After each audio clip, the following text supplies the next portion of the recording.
메모리 카드가 또. 네, 이제 됐습니다. 죄송합니다. 다른 걸로 바꿔 끼느라고요. 네. 이제 앞에 얘기들은 그만하고 이제 시작해 보도록 하겠습니다. 네. 이제 이 부분에는 이런 내용들이 들어 있습니다. 하나님께서 이제 하나님의 백성을 이집트의 혹독한 노예 상태에서 구원하시기 위해서 10가지 재앙을 이집트에 내리십니다.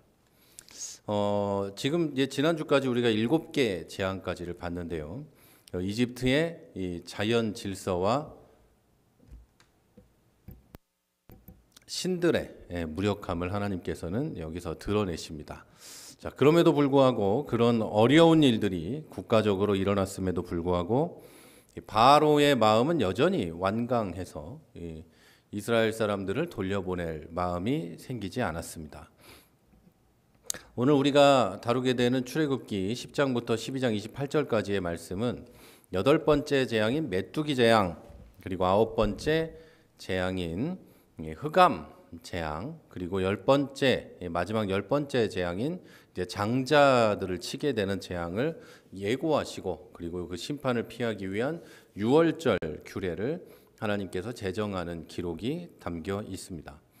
자, 이 본문들에는 하나님의 절대적인 주권, 그리고 하나님의 공의로우신 심판, 인간의 뿌리 깊은 죄성과 완고함, 또 다른 표현으로 하면 죄성과 교만함, 그리고 어린 양의 대속적인 피를 통한 구원이라는 구속사적인 진리들이 선명하게 들어 있습니다. 이 내용들을 우리가 어떻게 구원을 받는지에 대한 내용으로 대입해 보면 명확하게 정확히 그대로 다 들어맞습니다. 딱 떨어진다 이 말이죠. 자, 이 시기는 고대 이집트의 신왕조 초기, 대략 기원전 16세기에서 15세기 초반에 이 역사적인 맥락에서 이해해야 합니다. 이 당시에 이집트는요, 태양신 라를 비롯한 다양한 신들을 이제 만들어서 숭배했고, 파라오는 신의 아들로 여겨졌습니다. 자, 이런 배경 속에서 하나님께서 내리신 이런 재앙들은요, 이집트의 종교적, 정치적, 경제적 체계 전체에 대한 근본적인 도전이면서 심판이었습니다. 자, 이번 주에 이 내용들을 하나하나 살펴보도록 하겠습니다. 자, 오늘은 역시 재앙의 순서대로 진행을 하지만 23과하고 24과는 하나로 묶어서 진행하고 나머지 과들은 각 과별로 진행을 하도록 하겠습니다. 자, 첫 번째 우리가 볼 것은요, 메뚜기 재앙입니다. 출애굽기 10장 1절부터 20절까지에 있는 메뚜기 재앙을 보도록 하겠습니다.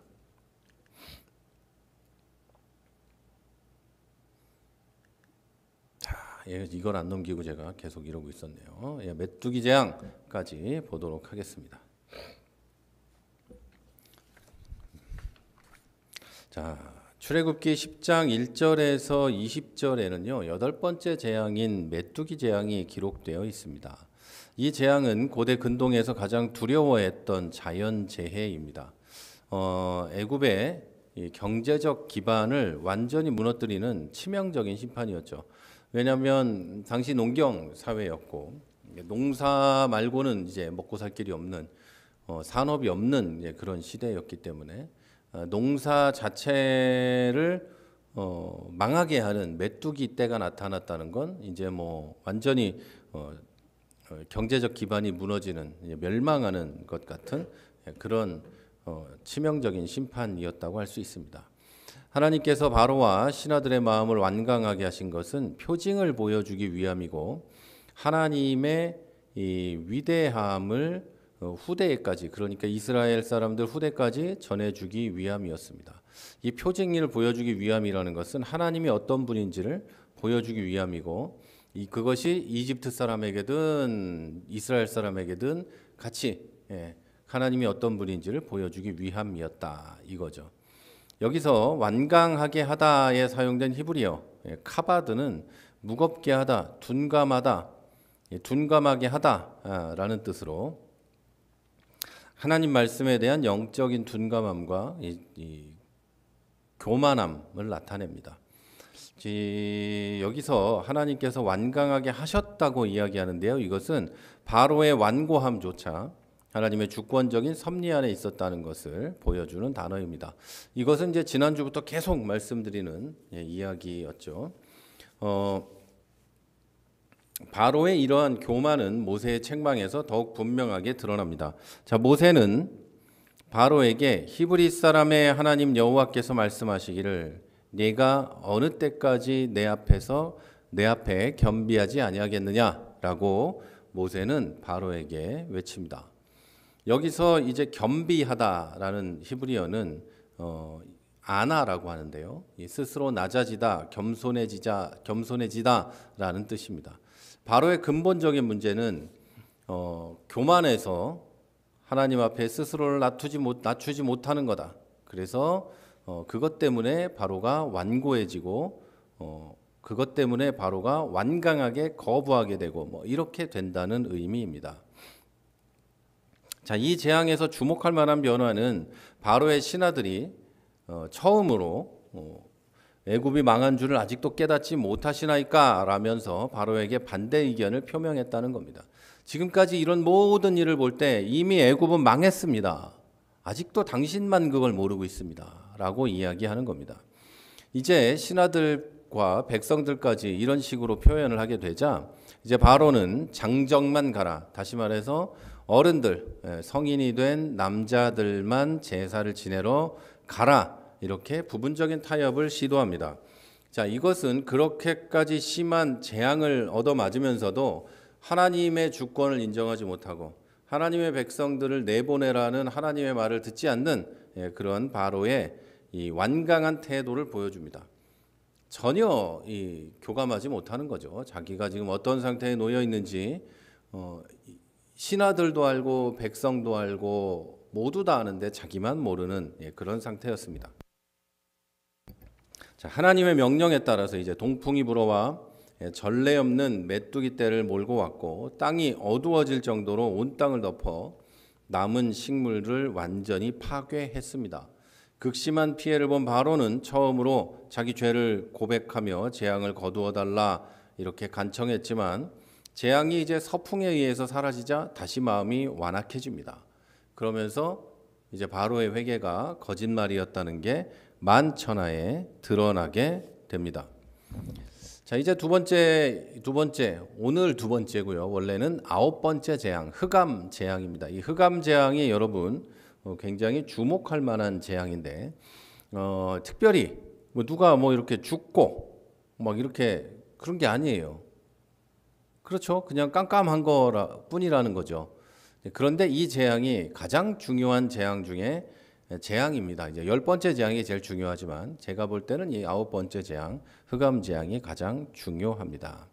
왜냐하면 이 9번째 흑암 재앙이 애굽의 최고 신이었던 태양신 라에 대한 직접적인 심판이었기 때문입니다. 처음부터 지금까지 이제 계속 빌드업을 해오는 거죠. 태양신 라까지 올라온 거예요. 그리고 마지막에는 파라오와 이집트 전체에 대한 심판이 일어나게 되는 거죠. 자, 태양신 라에 대한 가장 직접적인 심판이 이제 일어나는데 태양을 생명의 근원으로 믿었고 그래서 애굽 문명이 태양의 문명이다 이렇게 믿었고 파라오는 자기가 태양신 라의 아들이라고 믿었고 많은 사람들 이 백성들은 전부 그렇게 믿었는데 이제 태양신 라에 대한 심판이 들어갑니다. 그래서 그렇게 태양신을 믿었던 애굽 문명의 3일 동안의 흑암은 자기들이 믿는 신의 패배입니다. 신의 패배이고 태양의 문명 그리고 태양의 능력으로 일구어온 문명이라고 봤던 자기들의 문명의 종말과 같은 충격이 오는 겁니다. 잠깐 깜깜했다 마는 게 아니죠. 메뚜기 떼가 하늘을 덮어서 깜깜해지고 뭐 이런 정도의 충격이 아니라 완전히 충격을 받아서 완전히 이 자기 나라가 무너지는 것 같은 신앙과 모든 게 무너지는 그런 충격을 받았다는 것이죠. 자, 하나님께서는 이 흑암을 더듬을 만한 흑암 이렇게 표현하십니다. 더듬을 만한 흑암 이렇게 표현하는데 이건 문자적으로는요. 그러니까 이걸 어떤 사람들은 이제 오해해가지고 이제 원어를 모르니까 더듬을 만한 흑암 하면 어떤 생각이 드세요? 깜깜해서 더듬거리고 다닌다 이런 생각을 할 수 있는데 그런 게 아니고요. 더듬을 만한, 그러니까 실제로 만져질 것 같은, 만질 수 있는 어둠을 말하는 거예요. 뭐 그냥 잠깐 깜깜해졌다가 어두워진다거나 빛의 부재 상태를 의미한다거나 그런 게 아니라 물리적인 실체가 느껴질 만큼, 그래서 만져질 만큼 그런 초자연적인 어둠이 있었다는 거예요. 이것은 밤이 돼서 깜깜한, 불이 꺼져서 깜깜한 그런 정도가 아니고요. 하나님, 유일하신 하나님이신, 유일한 신이신 우리 하나님이 태양신 라는 가짜라는 것을 드러내기 위해서 완전한 흑암을 만들어 버리셨다. 이런 의미입니다. 그래서 아무것도, 전혀 어떤 것도 구분할 수 없는 그런 상태를 만드셨다. 생생한 어둠이다. 이런 걸 보여주는 겁니다. 그래서 하나님이 이것에 개입하셔서 완전히 깜깜하게 만드신 그런 사건을 보여주는 겁니다. 자, 이 재앙의 핵심은요, 구별하심에 있습니다. 흔히 말하는 거룩하게 하심, 하나님의 백성을 거룩하게 구분하심, 이것이 이 재앙의 핵심이에요. 물론 태양신 라에 대한 이 징벌, 그것이 징벌이라기보단 심판, 아무것도 아님을 보여주고 그걸 믿는 자들에게 내가 진짜 하나님이라는 걸 보여주는 이것도 있지만, 이 재앙의 핵심은 구별함에 있어요. 어떤 구별이냐? 애굽 땅에 온 땅이 흑암에 빠져서 모든 사람이 서로 볼 수도 없고 일어설 수도 없이 마비된 동안에 온 이스라엘 자손들이 거주하는 곳에는 빛이 있었더라. 이렇게 기록되어 있습니다. 여기서 빛을 말하는 히브리어 오르라고 쓰여 있는데요. 이 오르는 물리적인 심판, 물리적인 빛이 아니라 하나님의 임재와 보호하심, 생명, 이런 것들을 상징하는 신학적 개념으로도 사용이 됩니다. 빛과 어둠의 극명한 대조를 통해서 하나님께서 언약 백성을 세상의 심판으로부터 어떻게 구별하여 보호하시는지를 명확하게 보여주는 장면이라고 단어라고 할 수 있겠습니다. 완전히 깜깜해지고 아무것도 보이지 않게 되자 극도의 공포에 빠진 바로는 가축을 인질로 잡으려는 마지막 타협안을 제시합니다. 가축을 놓고 나가라, 이렇게 얘기하는 거죠. 그러니까 모세는 한 마리도 남길 수 없다. 오히려 우리가 제사 지내는 거 당신이 줘야 되고, 그리고 우리 것 또 가지고 나갈 거다, 이렇게 얘기합니다. 왜냐하면 하나님께서 어떤 걸 원하실지 모르고 어떻게 될지 모르니까 그렇게 해야 된다고 이야기를 하는 거죠. 전적인 하나님에 대한 순종을 이 바로에게 요구하고 자기들도 하나님께 전적으로 순종할 것이다. 그러니까 당신도 전적으로 순종하라, 이것을 이야기한 거예요. 그러니까 결국 바로는 분노하면서 모세에게 다시는 내 얼굴을 보지 말라. 만약에 내 얼굴을 다시 보는 날에는 너는 죽을 거다. 이렇게 최후의 통첩을 하게 됩니다. 그리고 모세는 그러시면 안 되는데요, 이게 아니라 그럽시다. 다시는 보지 맙시다. 이러면서 헤어지게 됩니다.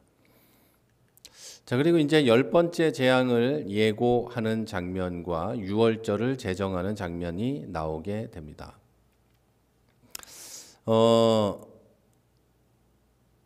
이 장자의 장자 재앙, 그러니까 첫째 난 것을 모두 다 죽이는 이 재앙은 이집트의 미래와 희망 그 자체를 겨냥한 최종적인 심판이었습니다.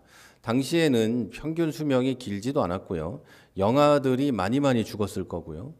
그래서 귀한 이 아들 하나가 대를 이어가는, 그리고 노동력을 가지게 하는 굉장히 중요한 상징적인 것이었어요. 그리고 상징적인 것으로만 그치는 게 아니라 정말 중요한 가문과 국가의 어떤 자원이었다고 할까요? 그렇다는 거예요. 그런데 이 장자를 죽인다고 하는 것은, 모든 애굽 땅에 있는 장자가 사라진다고 하는 것은 첫째 아들뿐 아니라 첫 번째 낳은 짐승, 가축, 다 첫 번째까지 사라진다고 하는 것은 그 나라의 근간이 흔들려 버리는, 국가 자체의 존망을 위협하는 그런 재앙이었습니다.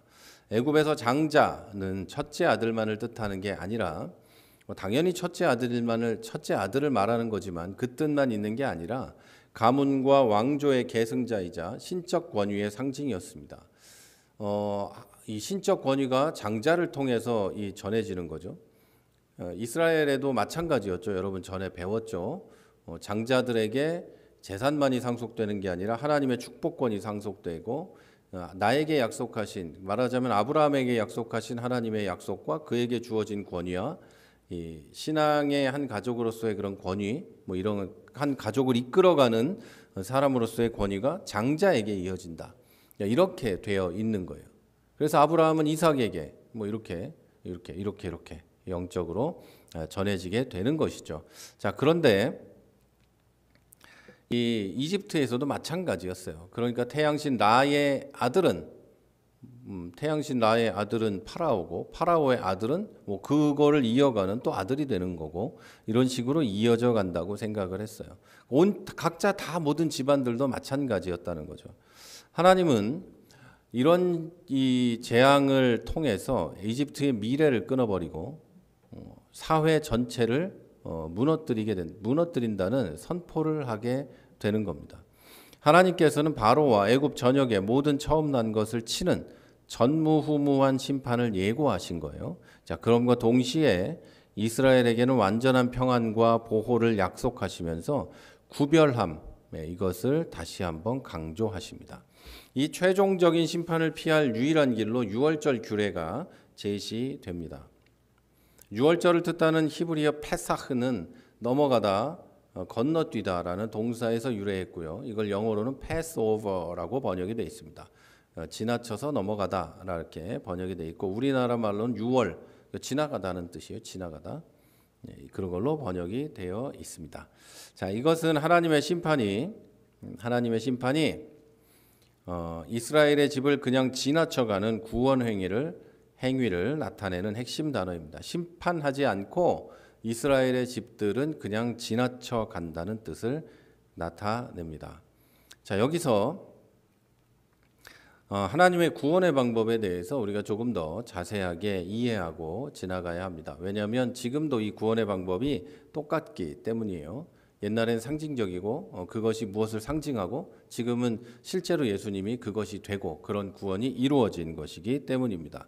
자, 하나님께서는 이스라엘 백성을 애굽의 심판에서 애굽을 심판하는 것에서 그 과정에서 구원하시기 위해서 굉장히 독특한 방법을 제시하시는데요. 이게 바로 유월절 규례의 핵심입니다.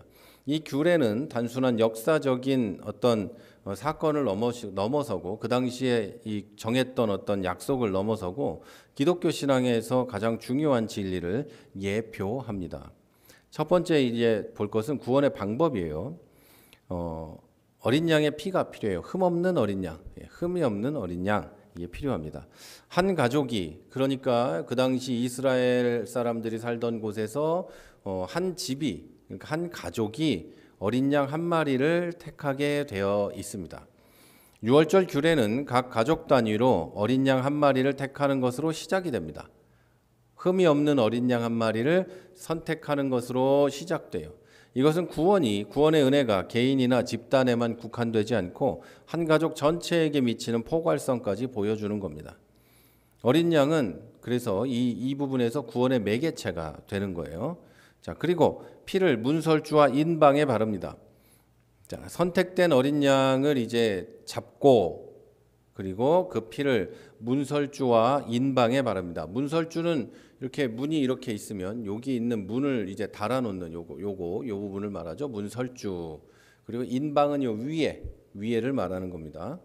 그러니까 문 양옆 기둥이 문설주고 인방은 문 위를 말하는 거예요. 여기. 그러니까 여기하고 여기에 이 어린 양의 피를 바르면 하나님의 사자가 그 표식을 보고 지나쳐 가게 된 것이죠.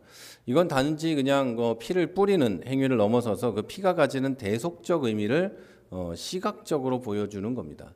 그 피를 바름으로 그 안에 있는 이스라엘 사람들이 자격을 갖추게 되는 게 아니라 그 안에 있는 이스라엘 사람들은 어차피 하나님의 선택을 이미 받은 사람들이고 구원하기로 작정한 사람들인데 하나님은 그들이 문 앞에 피를 바름으로 그 피가 가지는 대속적 의미를 보여주고 싶었던 거예요.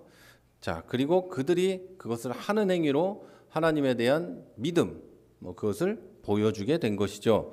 자, 피는 생명을 상징하고 여기서는 죄로부터의 구원과 죽음의 심판으로부터의 보호를 위한 생명의 대속을 의미합니다. 그래서 예수 그리스도, 예수님의 피를 의미하는 것이죠. 자, 그리고 이제 대속, 이것은 대신 값을 치른다라는 의미입니다. 유월절 어린 양이 대신 죽음으로써 이스라엘 백성이 생명을 얻는 것처럼 예수 그리스도께서 흠없는 어린 양이 되어서 우리의 죄를 대신하여 죽으심으로 우리가 영원한 죽음에서 벗어나 생명을 얻게 된 것입니다. 그러니까 예수 그리스도의 십자가 보혈이 예수님이 우리를 위해 대신 죽으심으로 우리가 대신 구원을 받게 된 거죠. 우리 대신 죄값을 치르셨기 때문입니다. 자, 그리고 심판으로부터의 구원이라는 게 있습니다. 자, 여기서 여러분 잘 따라오고 계시는 거죠? 잘 따라오고 계시죠? 자, 먼저 이렇게 얘기 드리면 더 쉬울 것 같아요. 어린 양이 보혈로 어린 양의 피로 대속하사, 그러니까 대신 죄값을 치러 주심으로 무엇으로부터 구원을 받는 거예요? 그러니까 예수 그리스도께서 우리를 위하여 십자가에 달려 돌아가심으로 그 피로 인해서 대속을 해주셨어요. 그래서 우리 죄값을 대신 치러주셨단 말이에요. 그러면 무엇으로부터 구원을 받는가? 그러니까 구원을 받았다는 건 어떤 것으로부터 구원을 받는 거잖아요. 어떤 것으로부터 구원을 받았던가 이거예요. 그러면 뭘까요? 심판으로부터 구원되었다. 그러니까 죄의 대가로 죄와 사망으로 당연히 지옥에 가거나 당연히 영원한 형벌에 빠질 수밖에 없었던 우리가 예수께서 우리를 위해서 대신 십자가에 달려 피 흘리심으로 우리가 그걸 믿음으로 대신 심판에서 우리가 구원을 받았다. 그것은 우리가 지옥에 가거나 영원한 형벌을 받아야 되는 그 상태에서 구원을 받았다. 그것은 하나님의 심판으로부터 면제되었다라는 거죠. 이미 하나님이 심판하신 것과 다름없다. 이 심판을 내리신 것과 다름없다는 거예요. 그게 무슨 뜻이냐? 하나님이 우리를 죄 없다고 하셨다. 이걸 보고 칭의라고 하는 거죠. 이걸 이 당시에 있었던 이스라엘 사람들에게 적용을 하면 애굽에 임하게 되는 10번째 재앙, 한 집안의 모든 첫 번째 난 것들이 죽게 되는 그 10번째 재앙이 하나님의 공의로운 심판이었지만 유월절 어린 양의 피 안에 있는 자들에게는 이 심판이 적용되지가 않는 거예요. 면제되는 거. 그거로부터 구원받게 되는 거죠. 그리고 너희들은 이거랑 상관이 없어라고 선언해 주시는 거죠. 자, 이것은 예수 그리스도의 보혈을 믿는 모든 자에게 하나님의 진노가 넘어가 버리는 유월하는 그런 영원한 구원을 예표합니다. 그래서 여러분이 예수 그리스도를 믿으신다면 이미 심판이 유월되었다는 것을 여러분이 믿으셔야 한다는 거예요. 내가 예수를 믿는데 이번 주에 조금 죄가 많은 것 같아. 그래서 어쩌면 좋지 이런 게 아니라 여러분이 이미 심판에서 구원을 받았다. 이것을 알고 계셔야 합니다. 많은 분들이 무엇으로부터 구원받았냐 이렇게 물어보면 구원은 받았는데 뭘로부터 구원받았는지를 잘 몰라요. 이제 마귀로부터 구원을 받았던가? 뭘 구원받았지 그러는데 마지막 죄가 있으니까 죄의 대가로부터 구원을 받은 거예요. 죄의 대가를 치르지 않게 되었다. 좀 넓은 의미로 보면 마귀에 묶여 있던 것에서 구원을 받았다. 물론 이것도 맞지만 가장 결정적으로 무엇으로부터 세이브 되었는가? 이거요. 요거는 이제 죄의 대가를 치러야 하는데 죄의 대가를 이미 예수님이 치르셨기 때문에 나는 그 사실을 믿기 때문에 하나님께서 나는 죄가 없다고 해주시고 그렇게 인정해 주셔서 나는 죄의 대가를 치르지 않아도 되는 상태에 놓이게 되었다. 심판이 유월되었다.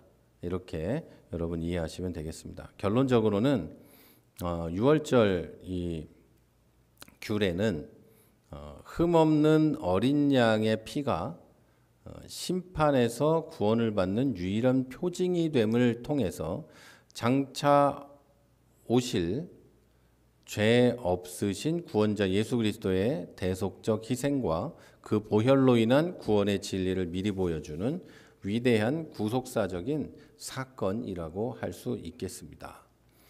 자, 이제 이 네 번째, 이제 마지막 다섯 번째 25과에 있는 내용입니다.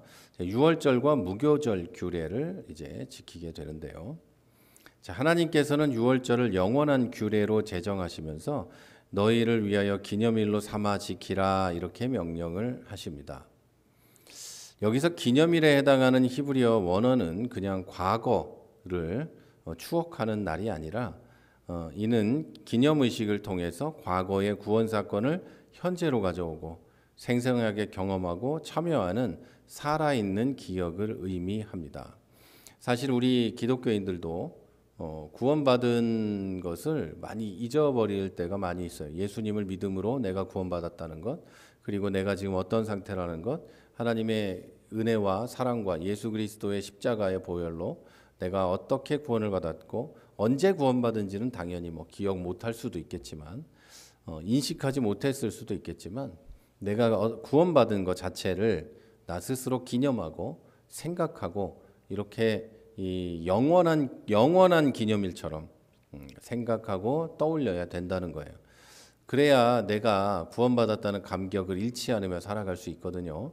그것을 잃지 않는다는 건 교만하지 않고 또 쓰러져 넘어져 있지 않게 된다. 이런 것을 의미해요. 그래서 구원받은 사실, 예수 그리스도의 보혈로 아무 공로가 없는 내가 구원받았다는 것은 그렇게 중요한 겁니다.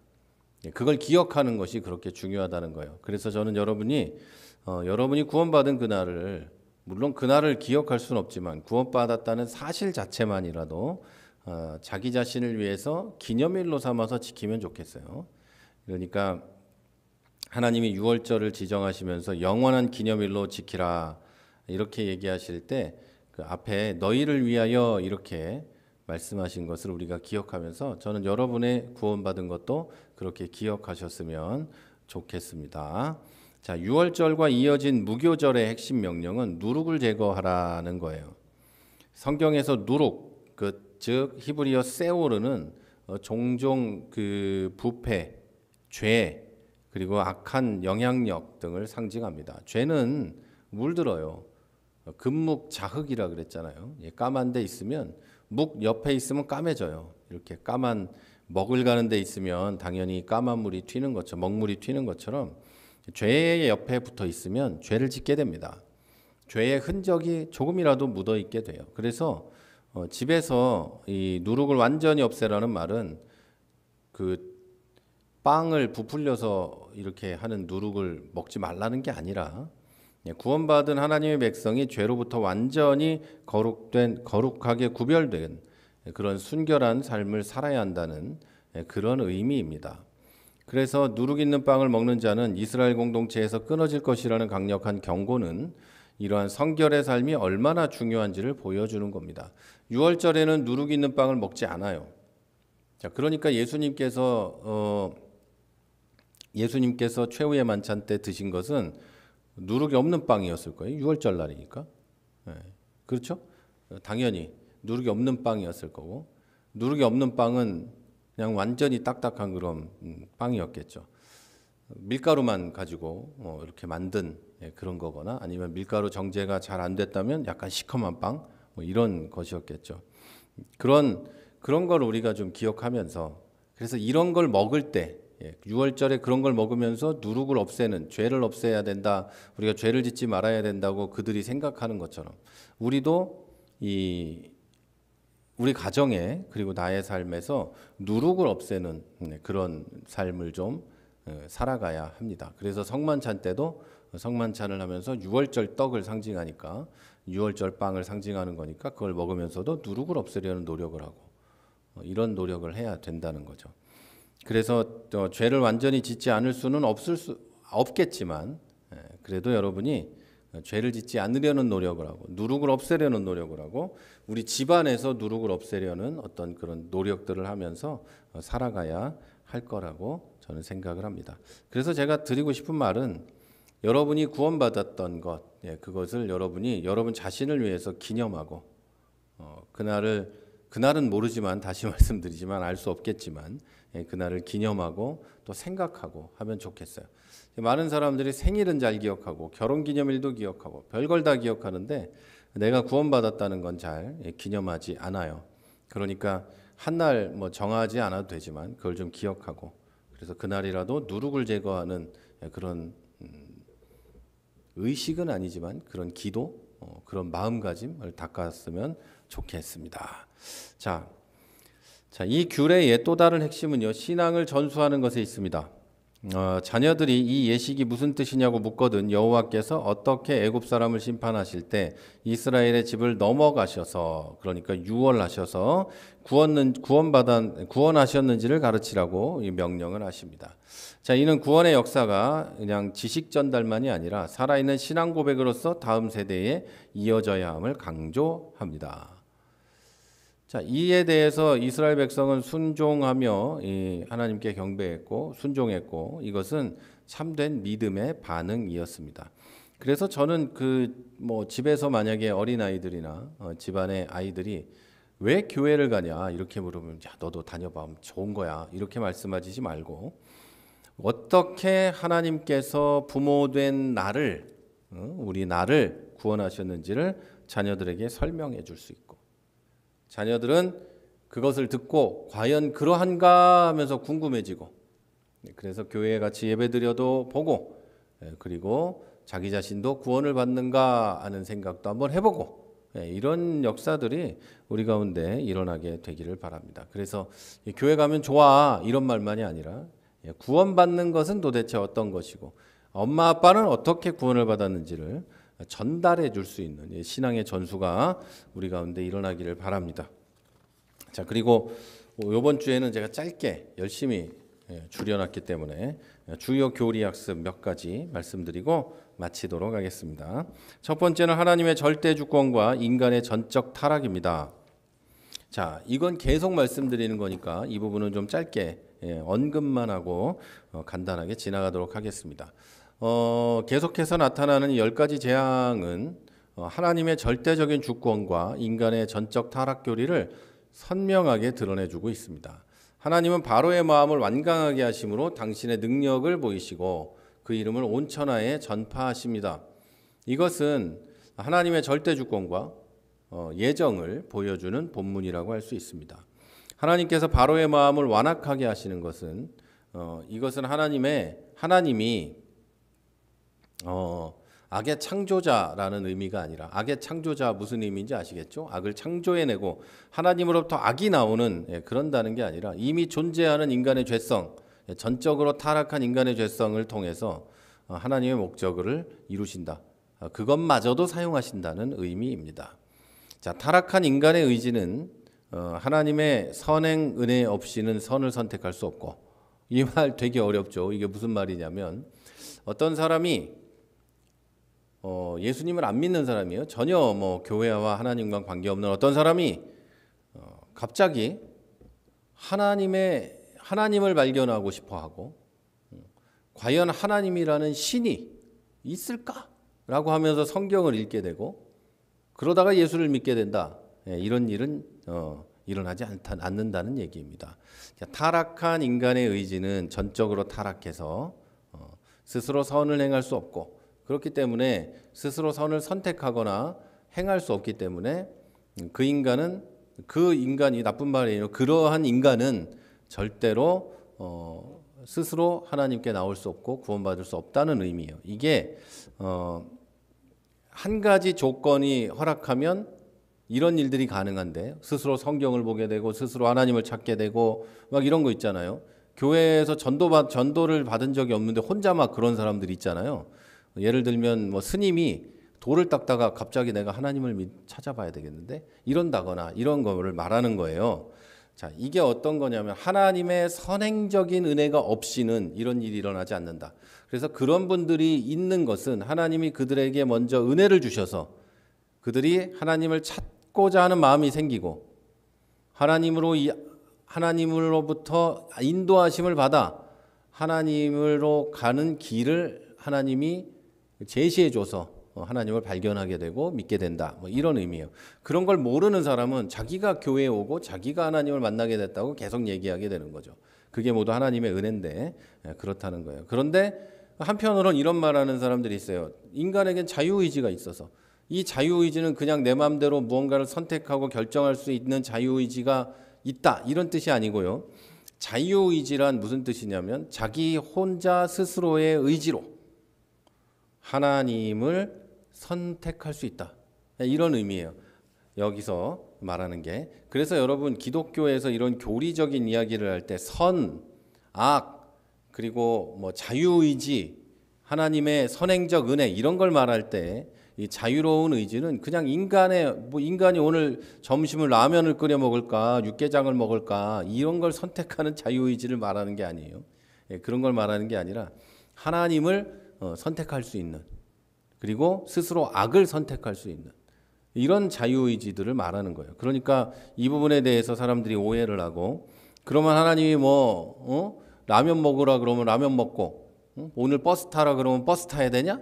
이런 식으로 말하는 건 잘 모르고 하는 이야기다. 여러분 그렇게 이해하시면 되겠습니다. 이 논쟁은 지금 듣기에 그냥 간단하게 들릴 수 있지만 이 논쟁은 루터와 에라스무스라는 그 당시의 신학자가 머리 터지게 했던 그 루터 에라스무스 논쟁입니다. 루터는 이 하나님 인간에게 이러한 자유의지는 없다라고 주장했고, 에라스무스는 후자의 것을 주장했던 거예요.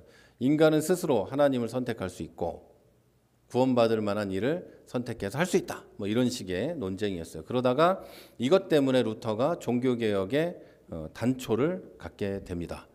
자, 어쨌든 이 부분은 제가 그냥 대충 지나가려고 하다가 이제 말이 좀 길어졌는데, 제가 이런 얘기할 때 아주 기분이 좋아지거든요. 그래서 재밌어하는 이야기고 하기 때문에 이렇게 말씀을 드렸습니다. 자, 타락한 인간의 의지는 하나님의 선행적인 은혜 없이는 절대 선을 행할 수 없고, 바로의 완고함은 이러한 의지의 속박을 극명하게 보여줍니다. 스스로 그런 것을 선택해서 할 수 없다는 거예요. 외적인 고통에 의한 일시적인 순종은 참된 회개로 이어지지 않습니다. 몸이 갑자기 아프다거나 사고가 난다거나 사업이 어려워진다거나 직장을 잃게 돼서 갑자기 회개하고 교회에 돌아오거나 그런 사람들도 있지만 저는 그런 거 잘 믿지 않습니다. 왜? 오늘 분명히 성경은 그렇게 이야기하고 있거든요. 인간은 원래 완고하고 고집이 세고 교만하기 때문에 그런 일로 하나님을 믿게 되지 않습니다. 하나님이 선제적으로 은혜를 주셔야만 그들은 구원을 받을 수 있습니다. 자, 참된 회개는 하나님 말씀에 대한 온전한 인정과 순종에서 비롯됩니다.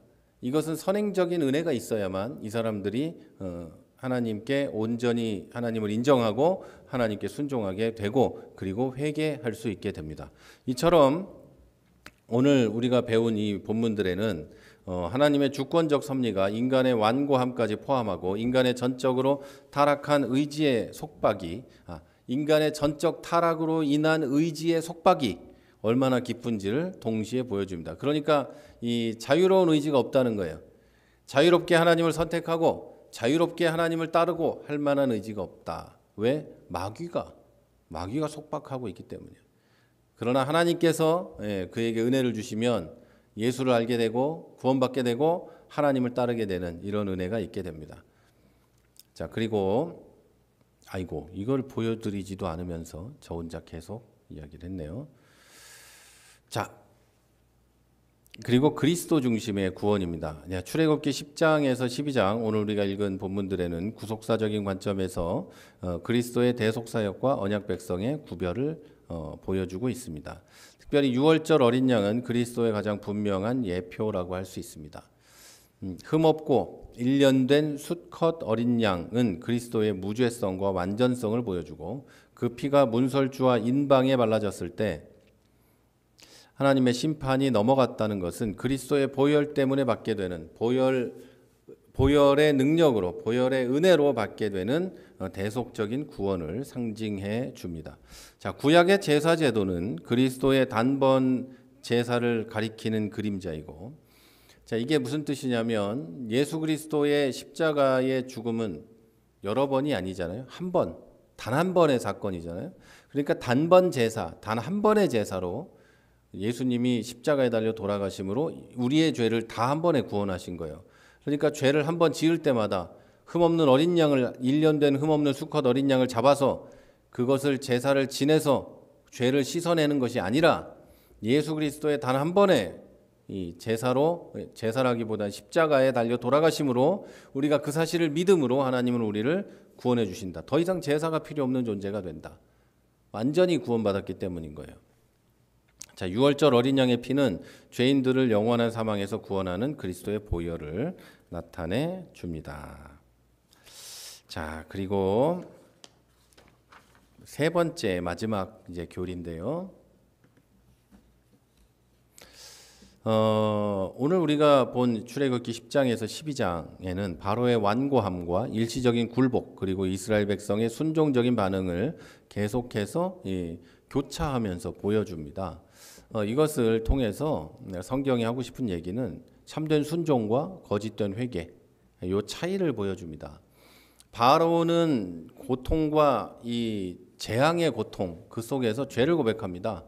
나는 잘못했어요. 내가 하나님 앞에 범죄했어요. 이렇게 얘기하면서 한다는 소리가 부분적으로 타협을 시도하죠. 저 남자들만 가라. 가축은 놓고 가라. 뭐 이런 식으로 이야기를 합니다. 심지어 모세에게 나가라고 허락하는 듯 보였지만 재앙이 그치거나 상황이 나아지면 다시 마음을 완고하게 합니다. 자, 이것은 고통 회피에 기반한 일시적인 굴복일 뿐이지 죄에 대한 진정한 슬픔과 진정한 후회나 진정한 그 가슴 아파서 하는 그런 이 회개가 아닙니다. 하나님께로 온전히 돌이키지 않는 거짓된 회개의 전형입니다. 그러니까 내가 이제 여러분도 회개를 종종 하실 텐데 내가 회개할 때 도대체 어떤 모습을 보이는가? 이 죄의 결과에 대한 두려움 때문에 억지로 하는 건가? 아니면 죄 때문에 힘들어하면서 마음이 아프니까 하나님 앞에 내가 죄를 범했습니다라고 고백하면서 어떤 카타르시스를 느끼는 그런 회개인가? 뭐 이런 것들은 스스로 좀 살펴볼 필요가 있습니다. 그런 걸 살펴보면 내가 진짜 회개하고 있는지 아니면 내가 좀 가짜로 이렇게 바로처럼 하고 있는지를 알 수 있게 됩니다. 부분적으로 타협하고 그리고 상황이 나아지면 돌변하는 이런 식은 회개가 아닙니다. 그러나 이스라엘 백성들은 하나님의 유월절 규례에 대해 그대로 행하되 여호와께서 모세와 아론에게 명령하신 대로 행했다. 이렇게 기록될 만큼 완전한 순종을 보여줬습니다. 어린 양의 피를 문설주에 바르고 정해진 망식대로 식사하는 행위는 하나님의 명령에 대한 순종적인 믿음의 표현이었다고 할 수 있습니다. 구원은 여러분, 이 구원은 전적으로 하나님의 은혜와 예수 그리스도의 피로 말미암아 주어집니다. 그렇지만 이 구원의 은혜는 하나님의 지시를 따르는 믿음의 행위를 통해 우리에게 적용됩니다. 요거 여러분 정확하게 이해를 하셔야 돼요. 자, 오직 믿음으로만 구원을 받아요. 그런데 그 구원은 순종하고 믿음을 고백하는 행위로 적용이 되는 겁니다. 그걸 여러분 좀 정확하게 아셔야 돼요. 참된 믿음은 반드시 순종을 수반하고, 다시 말해서 이 유월절 어린 양을 잡고 문설주에 피를 바르고 임방에 피를 바르고 식사를 정해진 대로 먹고 하는 그 행위를 이스라엘 백성들은 함으로 하나님에 대한 믿음을 보여주는 거예요. 믿음을 보여주는 거예요. 하지만 하나님은 이미 구원을 하기로 하셨죠. 은혜를 주셨죠, 이미. 그런데 이스라엘 사람들은 그걸 행위로 보여주는 거죠. 요거를 좀 쉽게 말씀드리면, 좀 풀어서 한 문장으로 말씀드리면, 구원은 하나님의 은혜로 이루어집니다. 그러나 이 구원의 은혜는 하나님께 순종하는 믿음의 행위를 통해 백성들에게 적용이 되고 적용이 된다. 이렇게 보시면 되겠습니다. 그 이스라엘 사람들도 이런 방식으로 구원을, 그날 유월절을 경험하고 유월을 하게 된 거예요. 자, 이 믿음은 좀 여러분이 제가 설명이 좀 부족한 것 같아요. 정확히 이해를 시켜드리려고 이제 다시 한번 설명하는데, 6월 잠깐만요.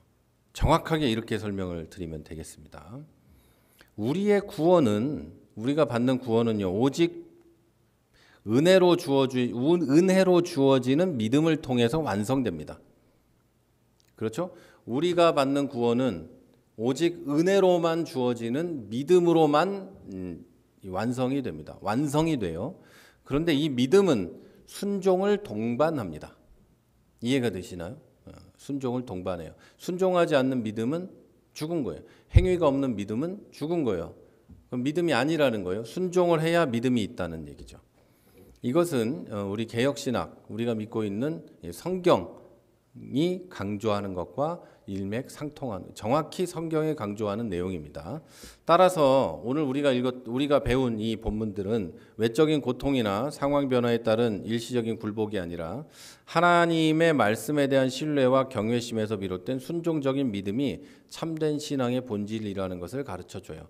자, 구원은 하나님의 은혜로 인한 믿음으로 이루어지지만 그 믿음이 진짠가 가짠가는 이들이 순종하는가로 드러나게 된다는 거예요. 그러니까 그것은 진짠지 가짠지는 자기 스스로만 알 수 있게 됩니다.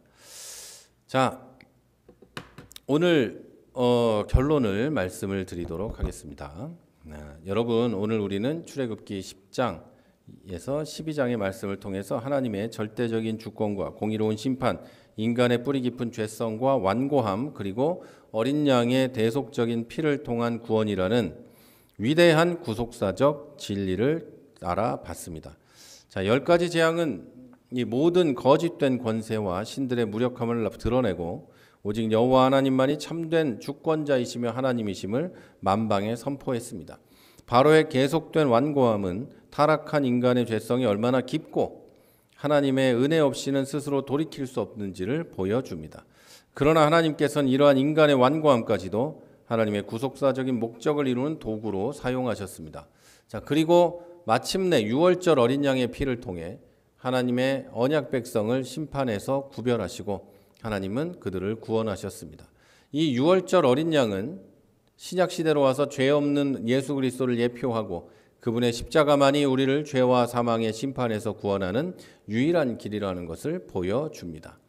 유월절과 무교절 규례는 구원받은 백성이 하나님의 은혜를 늘 기억하고 죄의 누룩을 제거하며 거룩한 삶을 살아야 할 영적인 의무를 가르칩니다. 또 이 구원의 역사를 다음 세대에게 신실하게 전수하는 것이 얼마나 중요한지를 강조합니다.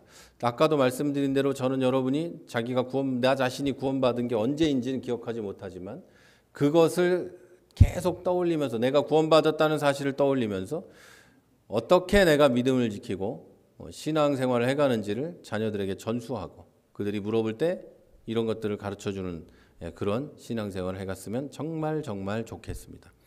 이런 오늘 배운 것들을 통해서 세 가지가 아니라 오늘 말씀 핵심